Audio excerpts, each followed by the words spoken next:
Hey everyone, my name is Andrew Irwin. I'm one of the pastors on staff here at Lawrenceville First United Methodist Church, and I want to give you a quick recap of what took place this past week in the warehouse. We began a brand new sermon series called No Strings Attached, and the whole point of this sermon series is to reframe our thinking about finances. We want to make sure that everybody recognizes once and for all that God owns it all. We looked at Psalm 24 verse 1 that says, "The earth is the Lord's and everything in it." There is simply no doubt that God owns it all, which means that we have the responsibility of being good managers. And so we talked about how it's important for every single person who considers themselves a follower of Jesus Christ to grow in the areas of prayer and Bible study and serving, as well as giving, because giving is part of growing.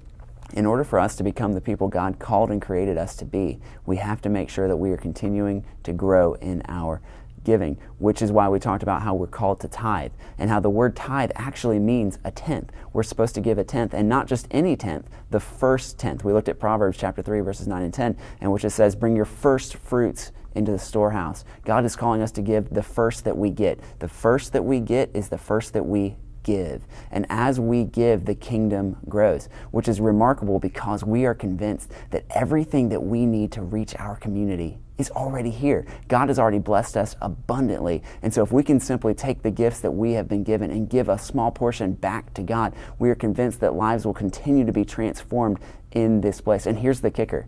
We've come to believe that we simply can't outgive God. There's a verse in John chapter 3 verse 16 that says, "For God so loved the world that he gave." Because God loved, God gave. And here's the crazy thing. When we give, we model our lives after God.